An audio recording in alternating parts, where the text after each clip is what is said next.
Haleluya, puji Tuhan, selamat pagi dan salam sejahtera di dalam kasih Tuhan kita Yesus Kristus.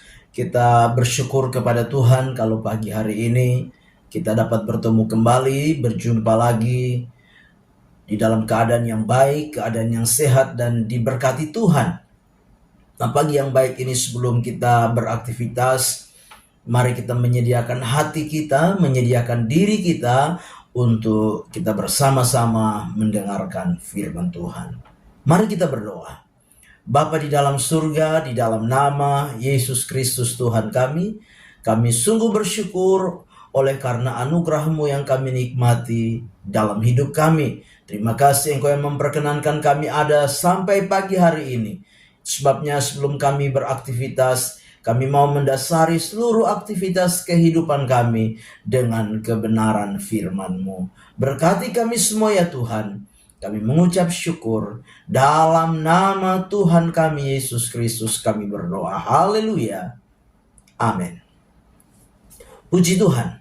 Pagi hari ini tema firman Tuhan yang ingin saya sampaikan kepada kita sekalian, yaitu kebebalan. Sekali lagi, tema firman Tuhan yaitu kebebalan.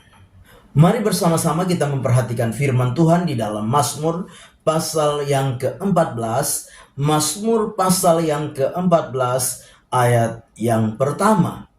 Mazmur 14 ayat yang pertama, demikian firman Tuhan. Untuk pemimpin biduan dari Daud, orang bebal berkata dalam hatinya, tidak ada Allah. Busuk dan jijik perbuatan mereka, tidak ada yang berbuat baik. Sekali lagi saya bacakan. Untuk pemimpin biduan dari Daud, orang bebal berkata dalam hatinya, tidak ada Allah.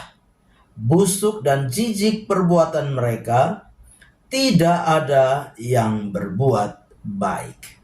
Puji Tuhan, pagi hari ini kita belajar bersama-sama memperhatikan makna dan arti dari kebebalan.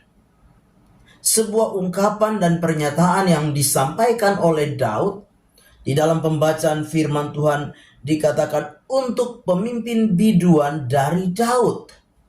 Jadi Daud mengungkapkan, Daud menyatakan, Daud memberikan sebuah informasi kepada kita tentang arti dan makna dari kebebalan itu. Nah, lewat firman Tuhan pagi hari ini kita belajar, kita melihat dan memperhatikan ada dua hal penting yang menjadi makna, menjadi arti dari kebebalan. Yang pertama, kebebalan itu berkaitan dengan hati dan pikiran. Sekali lagi. Yang pertama, kebebalan itu berkaitan dengan hati dan pikiran. Dikatakan oleh Daud di dalam Mazmur 14 ini, firman Tuhan berkata, orang bebal berkata dalam hatinya. Jadi kebebalan itu tidak berkaitan dengan IQ. Kebebalan itu tidak ada sangkut pautnya dengan kepintaran. Kebebalan itu tidak ada sangkut pautnya dengan seberapa ilmu pengetahuan yang dimiliki oleh seseorang. Tetapi kebebalan itu berkaitan dengan apa? Dengan hati. Kebebalan itu berkaitan dengan apa? Pikiran. Bagi orang bebal, Tuhan itu tidak ada.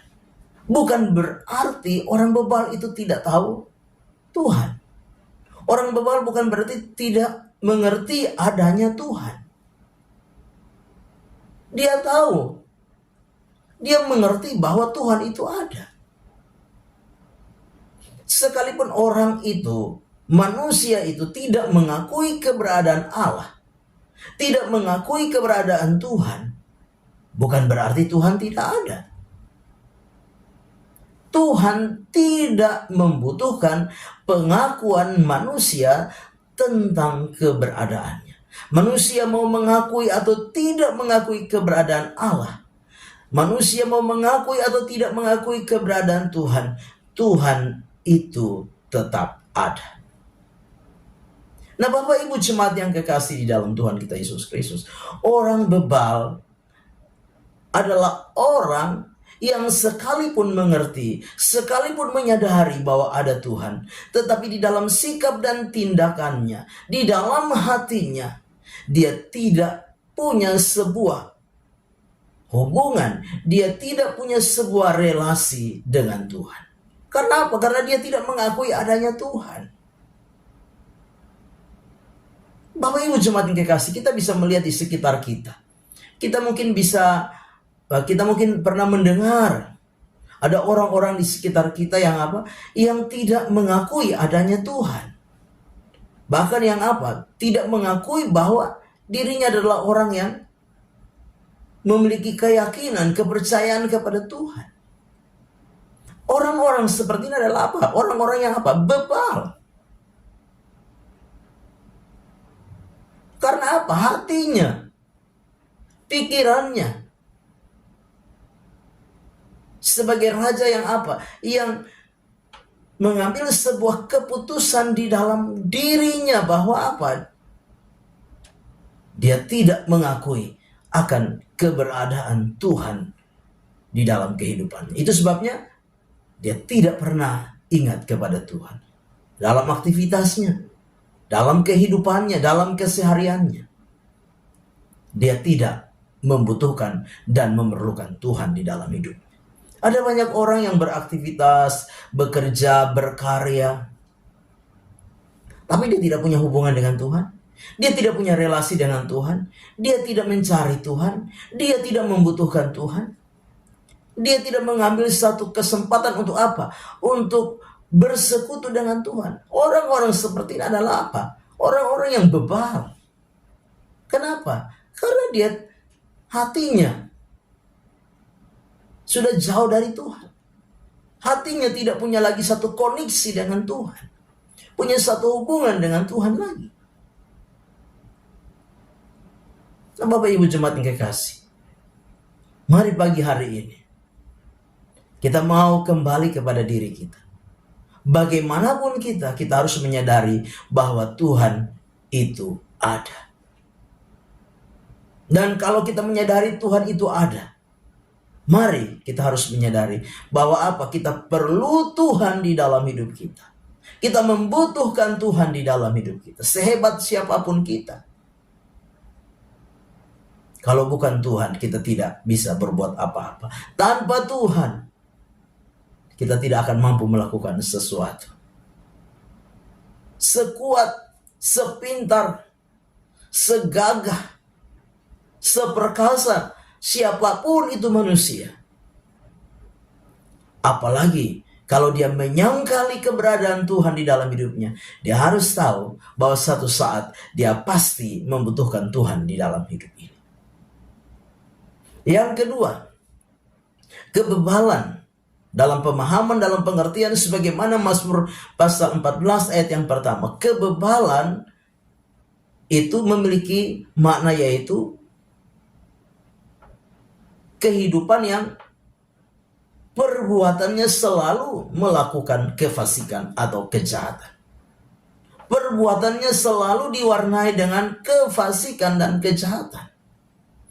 Karena dikatakan dengan jelas di dalam Mazmur 14 ini, busuk dan jijik perbuatan mereka, tidak ada yang berbuat baik. Jadi orang bebal tidak suka yang baik. Orang bebal tidak mau melakukan yang baik. Orang bebal disamakan dengan orang fasik. Hidupnya penuh dengan apa? Kejahatan. Melakukan hal-hal yang jahat di dalam kehidupan ini. Busuk dan jijik dikatakan perbuatan mereka. Tidak ada yang berbuat baik. Nah, Bapak Ibu jemaat yang kekasih, saya percaya kita sebagai orang-orang percaya, sebagai anak-anak Tuhan, sebagai anak-anak Bapa kita di surga adalah Bapa yang baik. Maka saya yakin saudara dan saya, di dalam kita menjalani aktivitas kehidupan ini, kita mau belajar melakukan yang baik di dalam kehidupan ini. Karena di dalam diri kita ada benih ilahi, ada benih Allah, benih yang baik itu. Dan Tuhan mau, Bapa kita yang baik, Dia mau supaya kita terus hidup melakukan kebaikan, dan terus melakukan kebaikan di dalam hidup kita. Jangan seperti orang bebal yang terus hidup di dalam kejahatan, terus hidup di dalam kefasikan. Tapi sebagai anak-anak Tuhan, sebagai orang-orang percaya, sebagai anak-anak Allah, mari terus melakukan kebaikan di dalam kehidupan ini. Amin. Kita berdoa. Bapa di dalam surga, di dalam nama Yesus Kristus Tuhan kami, terima kasih untuk firman Tuhan yang sudah kami dengar pagi hari ini. Firman itu biarlah menjadi rema dan berkat di dalam kehidupan kami. Kami terus memohon berkat Tuhan tercurah, melimpah di dalam setiap kehidupan kami. Dan hamba-Mu memohon berkat Tuhan ada atas kehidupan daripada seluruh umat-Mu. Tuhan memberkati engkau dan melindungi engkau. Tuhan menyinari engkau dengan wajah-Nya dan memberi engkau kasih karunia. Tuhan menghadapkan wajah-Nya kepadamu dan memberi engkau damai sejahtera. Terimalah segala berkat ini di dalam nama Allah Bapa, Putra dan Roh Kudus, yaitu di dalam nama Tuhan Yesus Kristus. Haleluya. Amin. Selamat pagi, Tuhan Yesus memberkati.